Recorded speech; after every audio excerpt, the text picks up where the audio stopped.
అందరికీ నమస్కారం. నా పేరు Rama. 'I hate you Ravan' చివరి భాగం.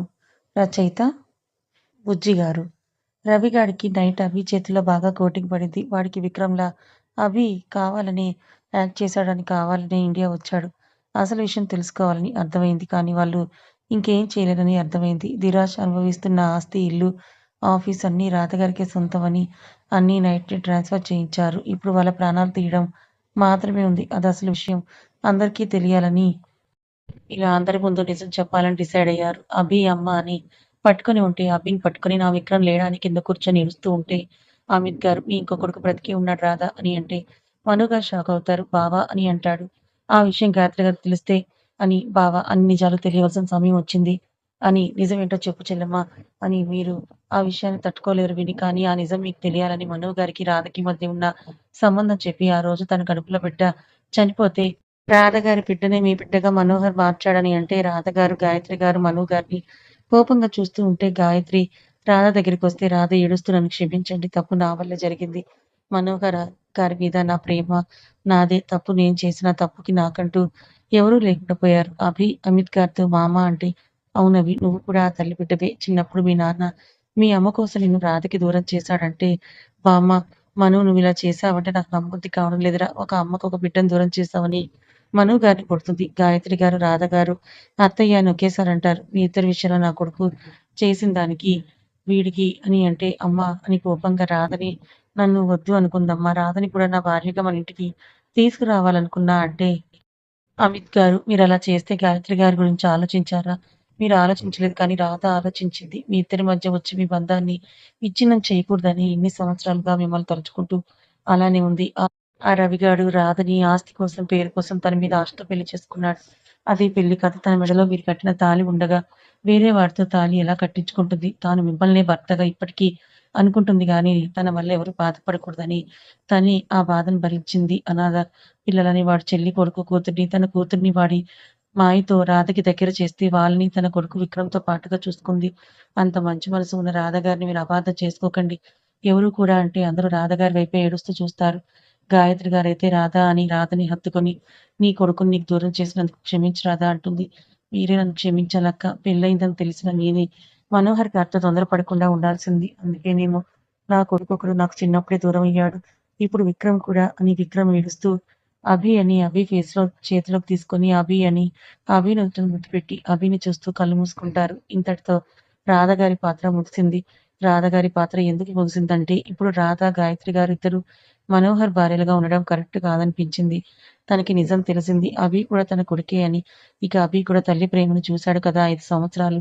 ఆ రవిగాడి గురించి నిజం కూడా తెలిసింది. ఇక రవిగాడి చాప్టర్ అభి క్లోజ్ చేస్తాడు. ఇప్పుడు మనోహర్ గారి భార్యగా సుమంగలిగా ఈ లోకాన్ని విడిచి వెళ్ళిపోయారు రాధగారు.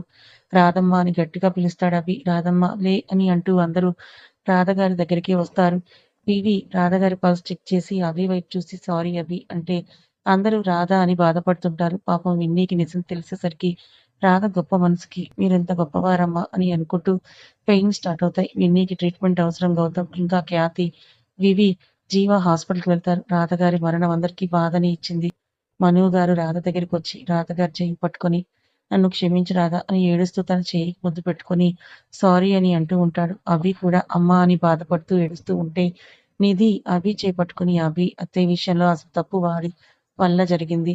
వాడిని కొత్త కలలతో కొత్త జీవితాన్ని ఊహించుకొని ప్రాణాలను కాపాడుకొని కారెక్కిన విక్కీని, శృతిని ఈ లోకానికి దూరం చేసి ఒక అమ్మకి తీరని లోటు చేసిన ఆ విరాజ్ గాడిని ఇక శృతి జీవితాన్ని నాశనం చేసిన వాడిని ఎవరిని వదలకండి. అత్తయ్య చితి రగలక ముందే వాళ్ళు అంటే అరు అని అంటాడు అభి. వాళ్ళు ముగ్గురు గోడల్లోకి అని అంటే వాళ్ళు భయపడుతూ ఉంటారు. ఇంకా భార్య రవి భార్య ఇంకా అభి మేనత్త వాళ్ళ కూతురు ముగ్గురు మమ్మల్ని క్షమించు అంటే వాళ్ళని అలా తయారు చేసిన మీకు కూడా శిక్ష తప్పదని వాళ్ళందరినీ కూడా తీసుకొని వెళ్తారు. కూతురు మీద ఉన్న ప్రేమ కూడా పోయింది బామ్మకి. శృతి విషయంలో అలా జరిగినప్పుడే ఇక ఆమె పిలుస్తున్న బామ్మగారు అసలు ఆమె వైపు కూడా చూడలేదు. రాధగారికి చేయవలసినవి అన్నీ భర్తగా, కొడుకుగా అభి, మన్ను గారు చేశారు. హాస్పిటల్‌కి వెళ్ళిన గంటకి విన్నీకి పాప పుట్టింది. ఆ పాపనే రాధ అనుకొని అక్కడే రాధ అనే పేరు కూడా పెట్టేశారు. నా కూతుర్ని నేను చూసుకుంటానమ్మా అని విన్నీ రాధగారిని గుర్తు చేసుకొని ఏడుస్తూ ఉంటే విన్నీ ఈ టైంలో నువ్విలా ఎమోషనల్ అవ్వకూడదు.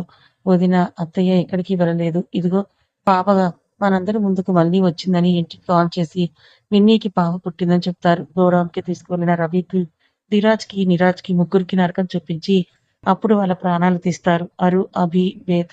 అభి రవి గాడిని వేస్తే వేద్ ధీరాజ్ గాడిని టార్చర్ చూపించి చంపుతాడు. అరు ఇంకా ధీరాజ్‌ని అభిని చంపాలని చూసి నిధికి అభిని అన్ని సంవత్సరాలు దూరం చేసిన వాడికి మంచి పనిష్మెంట్ ఇస్తాడు. అరు వేలో బతికుండగానే వాడికి నరకం చూపించి చంపుతాడు.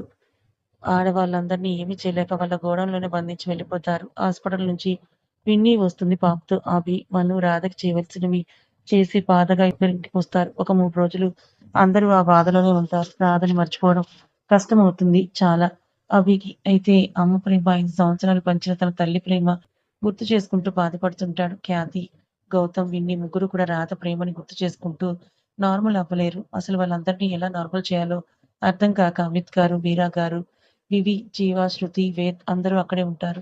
అభి వాళ్ళ హోమ్‌లో అలా రాధ గారి కార్యక్రమం మొత్తం జరిగిన తర్వాత నిధి, అభి కడప వస్తారు. రాధ గారు మను భార్యగాని పసుపు, కుంకాలతో మను గారు పెట్టి తనని సుమంగలిగా పంపించారు. అంతకన్నా అదృష్టం ఏమి ఉండదు కదా! ఆడదానికి సుమంగలిగా తనువు చాలించడం. అభి, నిధి ఇద్దరు రాధ గారు చనిపోయిన తర్వాత 1 మంత్‌కి కడప వస్తారు. వాళ్ళు ఎందుకొచ్చారంటే శృతి మదర్‌ని కలవడానికి. శృతిక ఫాదర్ గారికి అభి విషయం మొత్తం చెప్పి విక్రమ్ తన అన్నయ్య అని, రవి, ధీరాజ్ వల్లే శృతిక, విక్రమ్ చనిపోయారని అసలు జరిగింది మొత్తం చెప్తే శృతిక వాళ్ళ ఫాదర్ బాధగా నా కూతురిని నాకు దూరం చేసిన వాడు లేడు. నా కూతురిని ప్రేమించిన వాడు లేడు. నా కూతురి కోసం నా భార్య అలా నేనిలా చచ్చినంత కాలం ఉండాల్సిందే అని అంటే అభి, నిధి ఒకసారి మేము చూడొచ్చా శృతిక వాళ్ళ అమ్మని అంటే రండని తీసుకువెళ్తాడు. పైకి చూస్తూ చలనం లేకుండా పడి ఉన్న శృతిక వాళ్ళ అమ్మని చూసి బాధగా అనిపిస్తుంది అభికి, నిధికి. నిధి శృతిక వాళ్ళ అమ్మ పక్కన కూర్చొని అమ్మ అని తన చేయి పట్టుకొని పిలుస్తూ ఉంటే ఆవిడ కళ్ళల్లో నీళ్లు కారుతూ ఉంటాయి. నేను చెప్పింది మీకు అర్థమవుతుందనుకుంటా. మీ కూతుర్ని మీకు దూరం చేసిన వాళ్ళకి తగిన శిక్ష పడిందమ్మా. మీరింకా ఇలానే ఉంటే శృతిక వాళ్ళ నాన్న ఏమైపోతారు? కూతురు లేదని మీకిలా అయిందని చూసారా? ఎలా ఉన్న మీ వారెలా అయిపోయారు? ప్లీజ్ అమ్మా మీరు మామూలవ్వండి. నాన్న కోసమైనా అని చెయ్యి పట్టుకొని నుదుటిన టచ్ చేసి నన్ను మీ శృతే అనుకోండమ్మా. ప్లీజ్ మీరు మామూలవ్వండి అని అంటే ఏడుస్తూ నిధిని పట్టుకున్న చేతిని గట్టిగా పట్టుకొని మాట్లాడడానికి ట్రై చేస్తుంది. ఆమెలో కదలికలు చూసిన శృతిక నాన్న ఆవిడని పట్టుకొని ఏడుస్తూ ఉంటాడు. ఆమె కూడా వాళ్ళ భర్త చుట్టూ చెయ్యి వేసి ఏవండి అని అంటుంది. ఇన్ని రోజులు ఆవిడ అమ్మ అనే పిలుపు కోసం ఎదురు చూసింది. ఆ పిలుపు నిధి నుంచి వచ్చి నేను కూడా మీ అమ్మాయిలానే అనుకోండంటే ఆ తల్లి మళ్ళీ నార్మల్ అయింది. కన్న కూతుర్ని దూరం చేసిన వాడికి శిక్ష పడిందన్నమాట.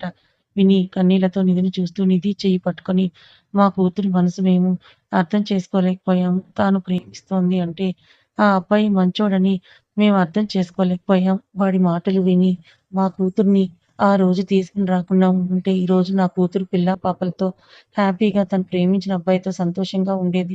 మాదే తప్పు. మా కూతుర్ని మేమే దూరం చేసుకున్నామని ఆవిడ ఏడుస్తూ ఉంటే నిధి మీరు ఏడవకండమ్మా.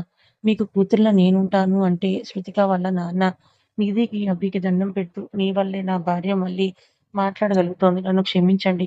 మీ అన్నయ్య మీకు దూరం అవ్వడానికి నేను కూడా ఒక కారణం. ఇంకా ఆ అమ్మాయిని కిడ్నాప్ చేయమని చెప్పి తప్పు చేశాను క్షమించనంటే, అభి మీరు క్షమాపణలు చెప్పడం ఏంటి మావయ్య అని అంటాడు. అభిని ఎత్తుకొని నా కూతురు, అల్లుడు ఉంటే ఇప్పుడు ఇలానే మా కోసం వచ్చేవాళ్ళేమో అంటే నిధి అతని చేయి పట్టుకొని మేమే మీ కూతురు, అల్లుడు అనుకోండి నాన్న. మీరు మా కుటుంబం ఇంకా అని నిధిని వంట చేసి శృతిక అమ్మా నాన్నలకి తినిపించి అభి, నిధి ఇద్దరు కూడా తిని ఆ రాత్రి వాళ్ళ కోసం అక్కడే ఉండి నెక్స్ట్ డే వైజాగ్ వచ్చేస్తారు. శృతిక వాళ్ళ నాన్న వాళ్ళ అమ్మ చేయి పట్టుకొని శృతిగా ఉన్నట్టే అనిపిస్తుంది నాకు. ఆ అమ్మాయి అబ్బాయిని చూస్తుంటే దేవుడు మనకి శృతిని ఇలా నిధి రూపంలో పంపించాడేమో అనిపిస్తోంది అంటే ఆవిడ అవునండి అని క్షమించండి కూతురు కోసం ఆలోచించాలా అయిపోయాను. మిమ్మల్ని చాలా ఇబ్బంది పెట్టానంటే ఆవిడ నుదుటిన ముద్దు పెట్టి కన్న పేగు దూరం అయిందని కట్టుకున్న దాన్ని వదిలేస్తానా? నాకు ఉన్నది నువ్వే కదా! నేను కాకపోతే ఇంకెవరు చూసుకుంటారు? అంటే అతడి ప్రేమకి ఆమె కన్నీళ్లతో అతన్ని పట్టుకొని ఏడుస్తూ మనకి మన కూతురు దూరం కాలేదు. మన ప్రేమలో ఎప్పుడు ఇక్కడే మనలోనే ఉంటుంది అని అంటుంది. 3 నెలల తర్వాత పెళ్లి కొడుకుగా అరుష్, పెళ్లి కూతురుగా మన ఖ్యాతి. ఇద్దరు పచ్చని పందిరి కింద అందరి సమక్షంలో అరు ఖ్యాతిని 3 ముళ్ళు వేసి భార్యగా చేసుకున్నాడు. ఖ్యాతికి విన్ని, గౌతమ్ అన్నా వదినలుగా, అరుకి చెల్లి బావగా, శృతి, నివేద్ పెళ్లి జరిపించారు. అవి నిధి చేతుల మీదుగా జరగాలి కానీ రాధగారు లేకపోవడంతో వాళ్ళిద్దరు పెళ్లి కార్యక్రమంలో కొంచెం దూరంగా ఉన్నారు. అంటే దూరంగా కాదు పెళ్లి వాళ్ళ చేతుల మీద జరగాలి కానీ నివేష్ శృతి చేతుల మీద జరిగింది. నిధి ఏమో శృతిక అమ్మ నాన్న మధ్యలో కూర్చొని వాళ్ళతో మాట్లాడుతూ ఉంది. ఖ్యాతి, అరు ఇద్దరి ప్రేమని పెళ్లిగా మార్చుకొని ఇప్పుడు జంటలా మారారు.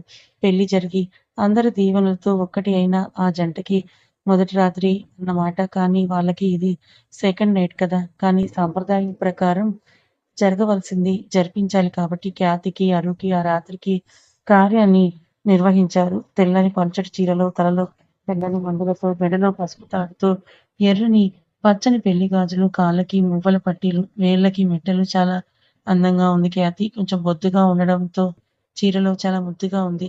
శృతి ఆడపడుచుగా మరి ఖ్యాతిని ఒక ఆట ఆడుకుంటూ ఉంది.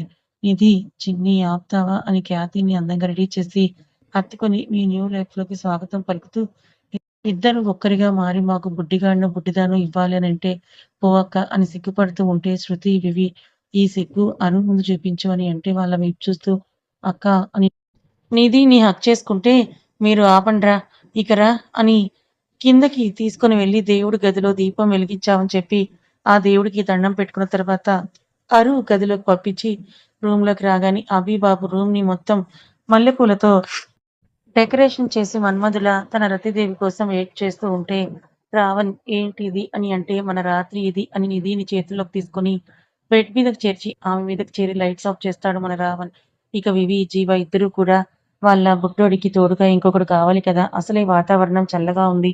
ఇద్దరిలో వేడి పెరగగా ఇద్దరు కూడా ఆ రాత్రిని మరపురాని రాత్రిగా మార్చుకుంటారు. గౌతమ్ మాత్రం పాపం బుడ్డిదాంతో సరిపోతుంది. బుడ్డిది ఈ రోజే 5వ నెల పడ్డంతో గౌతమ్‌కి కూడా విన్నీకి ఇబ్బంది కలగకుండా తన ఇష్టంగా దోచుకున్నాడు. శృతి, వేద్ కూడా బుడ్డిదాన్ని గాయత్రి గారి రూమ్‌కి పంపించి శృతి రూమ్‌లోకి రాగానే ఇష్టంగా తన అందాలను దోచే పనిలో పడ్డాడు. వేద్‌కి ఏం కావాలో అర్థమై వేద్‌కి తనని ఇచ్చుకుంటూ ఆ రాత్రిని మరోసారి ఇద్దరు ఒక్కరిగా మారి ఇద్దరు అలసి సొలసి పడుకుంటారు. అరు ఖ్యాతి కోసం వెయిట్ చేస్తూ ఉంటాడు. డోర్ సౌండ్ అవ్వడంతో అటుగా చూసిన అరుకి ఖ్యాతి నిజంగా ఏంజిల్‌లా కనిపిస్తూ ఉంటే నా ఏంజిల్‌నే కదా!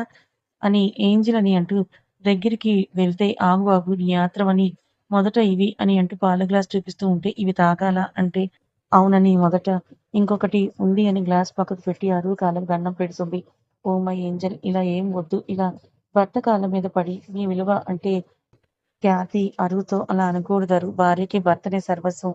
తనని కంటికి రెప్పలా కాచుకునే భర్త దేవుడి కన్నా ఎక్కువే. ఏ జన్మ పుణ్యమో నువ్వు నాకు భర్తగా వచ్చావు. ప్రతి జన్మకి నన్ను ఇంతలా ప్రేమించే నువ్వే నా భర్తగా రావాలని అరుని హత్తుకొని ఐ లవ్ యూ అని అంటుంది. అరు ఖ్యాతిని హత్తుకొని లవ్ యూ టూ ఏంజెల్ అని ఇంకా ఇప్పుడు ఓకేనా అంటే అందంగా సిగ్గుపడుతూ అంటుంది. అరు ఖ్యాతిని బెడ్ మీదకి చేర్చి ఆమెపై చేరి ఆమె అందాలను దోచుకుంటూ ఇద్దరి మధ్య అడ్డుగా ఉన్న వాటిని దూరం చేసి మరోసారి ఇద్దరు ఒక్కరిగా మారతారు. అన్ని జంటలు ఆ రాత్రిని వాళ్ళ రాత్రిగా మార్చుకొని వాళ్ళ ప్రేమను చూపించుకుంటూ ఉంటారు. అందరూ ముంబైలోనే ఉన్నారు. అమిత్ గారి హౌస్‌లో మార్నింగ్ ఒక్కొక్కరుగా లేస్తూ కిందకి వస్తూ ఉంటే బామ్మగారు అన్ని జంటల్ని చూస్తూ గాయత్రి అన్ని జంటలకి దిష్టి తీ అంటే ఒక్కో జంటకి దిష్టి తీస్తారు. అలా ఆ రోజు అందరూ ఆనందంగా గడిపి ఈవినింగ్ అభి, నిధి, బామ్మ, నిసి, మను గారు, గాయత్రి గారు, ఇక శృతి వాళ్ళు, వివి వాళ్ళు, గౌతమ్, విన్నీ కూడా వైజాగ్ వెళ్తారు. అరు, ఖ్యాతి, అరు తన డ్రీమ్ హౌస్ కి ఖ్యాతితో వెళ్తాడు. శృతిక వాళ్ళ అమ్మ అయితే నిధికి గంటకొకసారి కాల్ చేస్తూ వాళ్ళ కూతుర్ల నిధికి ఏం చేసిందో, వాళ్ళ భర్తకి ఏం వండిందో అన్నీ చెప్తూ ఉంటుంది. నిధి వైజాగ్ వచ్చాక ఇంట్లోనే ఉంటూ వాళ్ళ అత్తయ్య, మావయ్య, బామ్మ గారిని చూసుకుంటూ ఇంటి కోడలిగా తన బాధ్యతల్ని నెరవేరుస్తూ ఉంది. ఇకపోతే అమిత్ గారు అరు వాళ్ళ బిజినెస్ చూసుకుంటూ వాళ్ళ మాఫియాని సైలెంట్‌గా రన్ చేస్తూ ఉన్నారు. ఎవరికైనా ఆపద అంటే వాళ్ళకి హెల్ప్ చేస్తూ ఎవరి వల్ల అయితే వాళ్ళు బాధపడ్డారో వాళ్ళని నామరూపాలు లేకుండా చేసి వాళ్ళకి న్యాయం చేస్తూ ఉన్నారు. అరు, ఖ్యాతి అరు డ్రీమ్ హౌస్‌లో హ్యాపీగా ఉన్నారు. మీరా గారు, ఖ్యాతి కలుసుకుంటూనే ఉన్నారు. ముంబైలో ఉండడం వల్ల.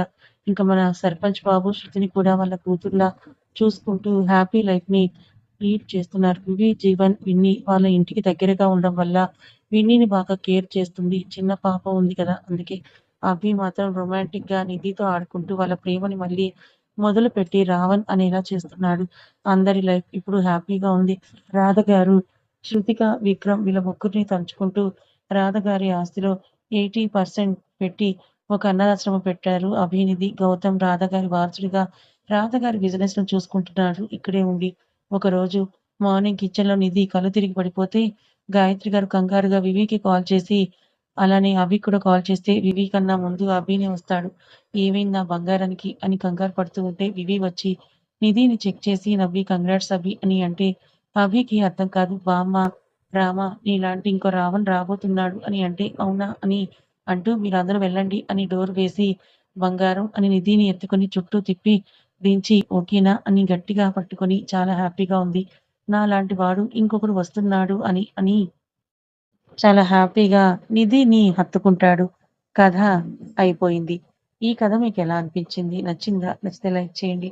మరికొంతమందికి షేర్ చేయండి. ఇలాంటి మరిన్ని మంచి కథల కోసం ఛానల్‌ని సబ్స్క్రైబ్ చేసుకోండి. Thank you so much.